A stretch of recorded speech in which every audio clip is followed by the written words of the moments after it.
So here is our profiles that are designed specifically for Autocover, where this big chunk of foam that you see sticking out here actually wedges right into the track, so eliminates the need for the two-way tape, and also keeps the concrete from seeping into the track. And then it also has a line on the back here, so anywhere along that line you'll put these clips are also reusable. They'll go right into where the liner track is and it locks into place.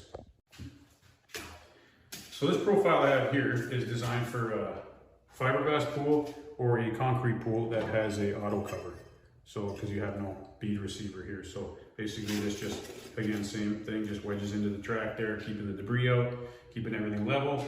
And then we have these clips here that you would slide through. This part of the clip is reusable. This slides on there.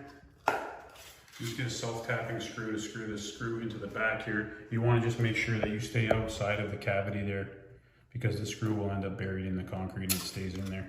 So once you have everything lined up, you get a nice tight fit, and then you just grab yourself a little nail and drop it into one of those holes to keep everything nice and tight.